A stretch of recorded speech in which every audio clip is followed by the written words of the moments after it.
Hi, I'm Carrie, stroke survivor and Bind member. And I'm Kezia, brain injury survivor and a member of Bind as well. And I would love to welcome everyone to today's episode of Bindwaves. Today we're going to be talking about the readiness program here at Bind and what it's like to go back into the workforce after a brain injury. Today we have Diana as our guest, and we're so happy to have you. She used to be a volunteer here at Bind and is now staff, and she's a runner, a great runner, and a podcast listener. So welcome, and we're so excited to have you. I'm super excited to be with you guys as well. Thank you for the introduction. You said my name is Diana. I'm a speech-language pathologist by degree, but I've been working with Bind now for almost 3 years. Wow. I know it flies by. And I've primarily been readiness unit coordinator, helping people that are members traditionally and other people in the community get back to work. Welcome to Bindwaves, the official podcast of the Brain Injury Network of Dallas. I'm Brian White, Bind's Executive Director. On each episode, we'll be providing insight into the brain injury community. We'll be talking to members and professionals regarding their stories and the important role of Bind's clubhouse. We work as a team to inspire hope, community, and a sense of purpose to survivors, caregivers, and the public. Thank you for tuning into Bindwaves. Let's get on with the show. Great. Well, so just for our subscribers and listeners, can you kind of explain to us what work readiness is, what that means? Yeah, work readiness at Bind just kind of encompasses everything that we do, different programming, working with, like I said, individual members and people that are referred for work readiness from in the community to, just get back into some type of vocational training or maybe even back to school, possibly into like more of a consistent volunteer role. So we just use a variety of different, classes and opportunities in the clubhouse to kind of enhance those skills. Okay, thank you for that. So right now that we are talking about going back to work and the work readiness, how does that really come into Bind and what Bind is? I think sometimes within each episode we've talked about what Bind and Bind's program and what it's for, but how does that actually fit into our club? Yeah, so you hear a lot with Bind, community, hope, purpose, right? So many of the times therapists, when you're working in the medical model of things, it's really to get people back home. But it's not until you really get home that you realize that there's more to life. And so the Bind program, the work order day, really facilitates that next step. What happens beyond that? And again, it's dependent on each person, but we use the tasks that we do during the day to kind of help a person reach their goals and get whatever skills that they're needing for, if they want to get back into the workplace. So just different activities that we have, from working on printing and making tumblers and graphic design for that, to things like even, learning the skills to help produce this podcast. That could be something that someone would be interested in learning too. Thank you. We were talking about how it's like after getting out of the hospital and how to getting out of that environment and what you were expecting to do or what you think you're ready to go into.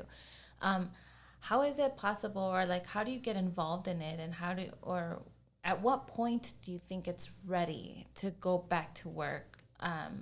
Just because, really, once we're out of the hospital, I not only a survivor, but I think family members are okay, it's done, that should be it, or you get that perspective that you're supposed to be ready. But how exactly do you think you're really going through this program? I think and what you're going to keep hearing me say is it varies person to person. A lot of times what I may feel when someone's ready is not when they feel that they're ready, right?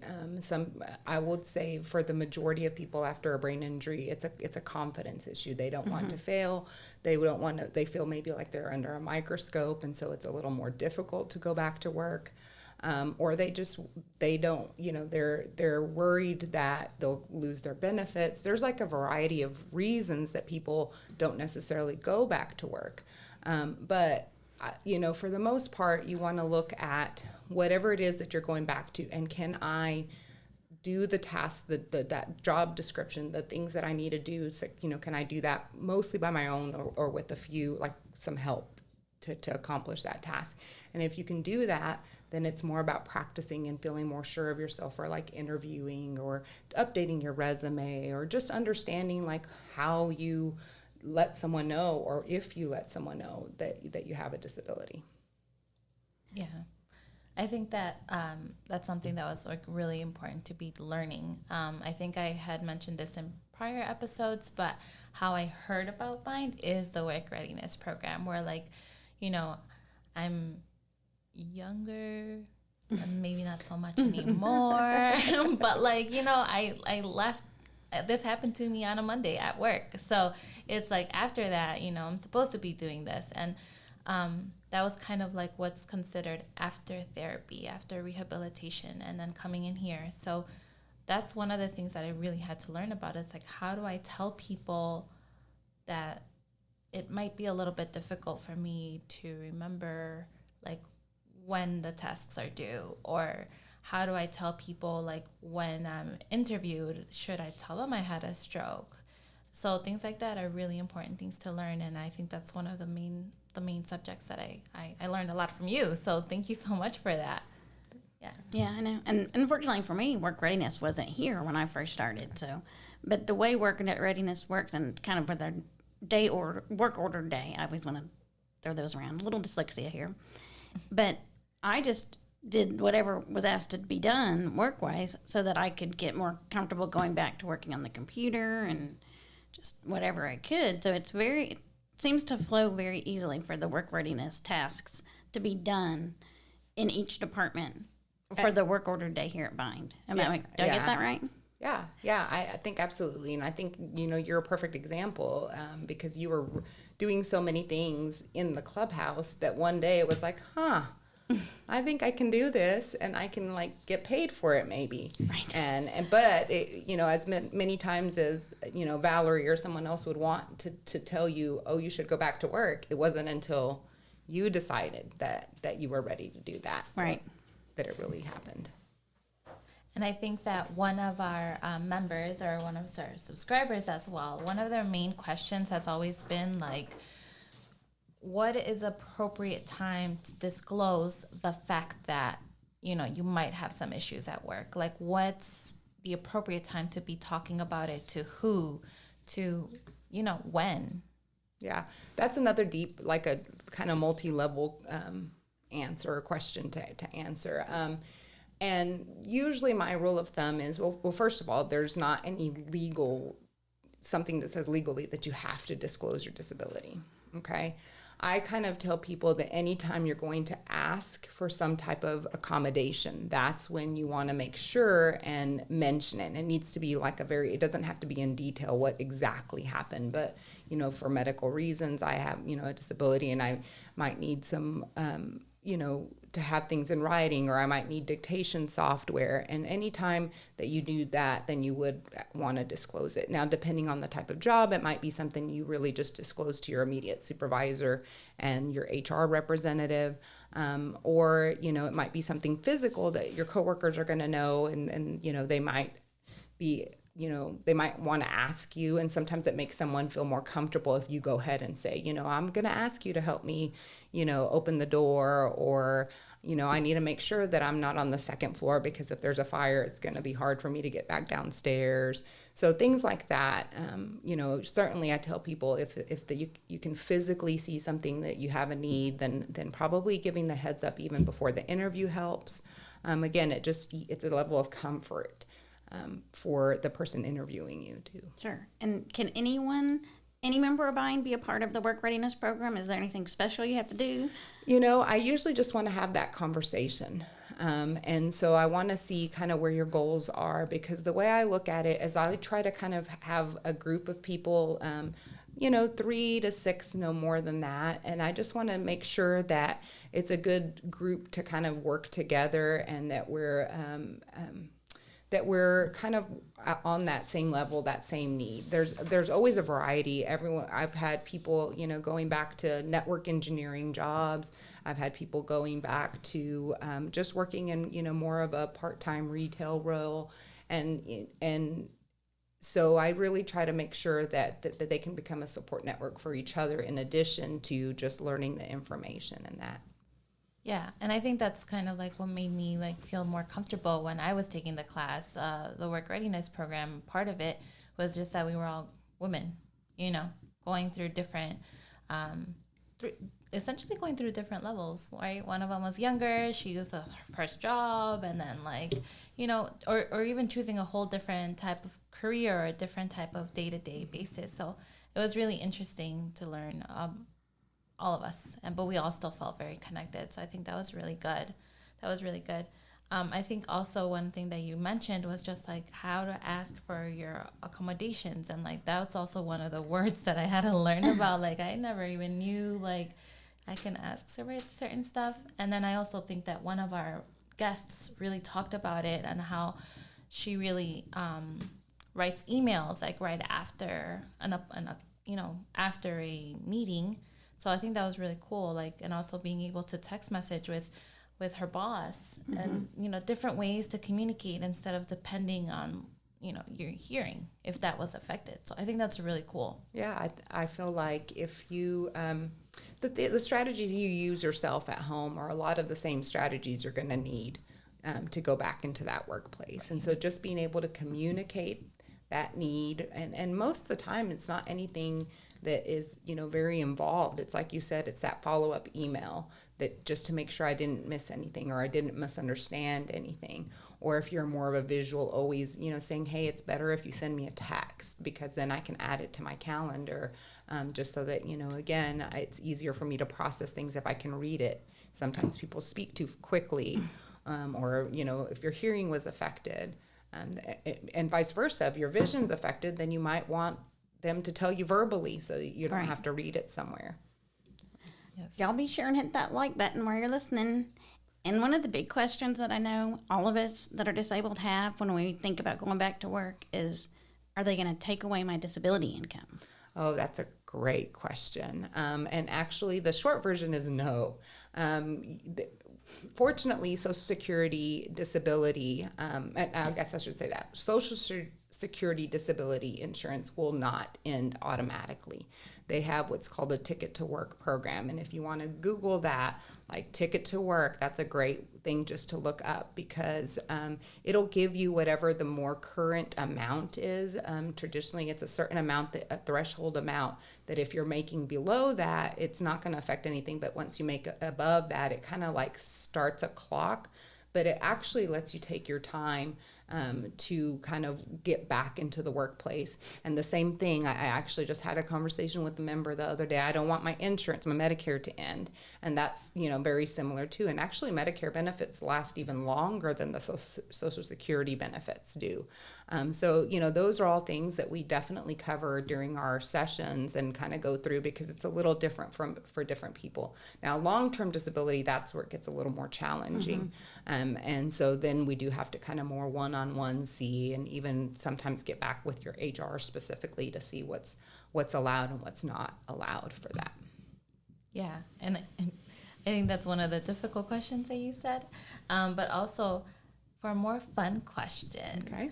As part of Bind, and that's a program here, how many people have been graduating, and what are fun stories and good accomplishments? I actually, I haven't looked up the number recently, but it's those things that I had not too long ago, a mom that not just because she had her brain injury, but in addition to that, she had been a caregiver for a very long time. So she hadn't worked. She'd been a stay-at-home mom, and she was able to, very limited resume. And so she was able to get back, and she works during the hours that, her son is also working, so she can still kind of take care of him. And it's part-time work, but she was able to find insurance. So a lot of little things. So those successes are like really, are really helpful. I had a young lady, or a lady that she went back to working in HR, which was a very difficult thing. The jobs are just very competitive in that field. And so, but anyone that goes back, whatever they go back and do, it's a fun thing. And having that first time back and just knowing I can do it, it just builds from there. And then hearing those stories is what keeps everybody encouraged, not just myself, but everybody. And I think that's really important for people to know and to understand that just because we've had a brain injury, or just because you've had a brain injury, if you're listening to us, doesn't mean you can't go back to work. It just means that you have to take a little bit extra time and do what you need to do to make sure you're ready. And that's one thing I know in the beginning, you get tired a lot quicker. So you have to worry about things like that, which not everybody thinks about. Yeah. And I think like your story is, like you said, it's like a great example. You're currently working and doing all of this. And I think being a member of Bind itself, like, how you talked about it being part of the work readiness being part of the work order day. Yeah. Order day. You just learn so much new skills and things that you probably didn't have the time to do so. Right. And now you do. And we are part of Bind, and we have members, and we'll support each other regardless of whatever it is. So I think as we continue to grow, we have more opportunities within the work order day for people to learn new skills, such as this podcast. We have someone joining us right now that is learning the editing process. So absolutely. Yeah. You guys are amazing. And I think it's what keeps everybody, all brain injury survivors are inspired by this. And just knowing that, like you said, if you want to go back to work, there's a way to get there. It may not look like what you think it is initially, but if you're willing to have the patience and just work through those things and really try to know what you really want and be willing to communicate those things, I think that anyone, has that potential. Yeah, for sure. Just a quick thing. I was just thinking about it while you were talking. From speech therapy to the work readiness, how did you get here? Yeah, it's a natural progression. I feel like, it's so rewarding because you go from like a medical model of, do this many tasks, get so many right, and kind of, monitoring the progress that way to seeing just really functionally how you can eventually meet that goal of actually getting into the workplace. And like I said, it's not, in the beginning you may need a lot of support and then you're just gradually kind of taking that support away just to help people. But I feel like a lot of the skills that I used as a speech language pathologist, I use still as a coordinator. I really wish students would have more opportunity to kind of do the same functional type of therapy instead of very regimented that sometimes we have to do as students. So good question. Good question. Ooh, I asked a good one. That's good. Because I was just like wondering exactly what got you so interested in this. And I think, I'm saying your story as a volunteer, right? Getting to see so many things. Like, I love hearing that. And a lot of our guests that are professionals saying we never get to see the end or the new steps or the new chapter, and I think that's awesome. So thank you so much for coming. Thank you, ladies. We definitely appreciate you taking the time to be here, and we're so happy that you have joined the staff. We're excited to have you here and keep going and keep plugging on and keep us all in line. Keep trying to. We thank our subscribers for listening. Don't forget to like the button. Click the like button, hit share, and keep listening. And if you have any questions or concerns, you can email us at bindwaves@thebind.org. Little brain fart there.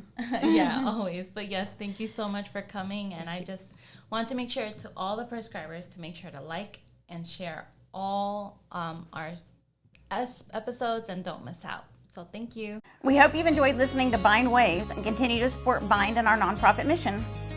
We support brain injury survivors as they reconnect into the life, the community, and their workplace. And we couldn't do that without great listeners like you. We appreciate each and every one of you. Continue watching. Until next time. Until next time.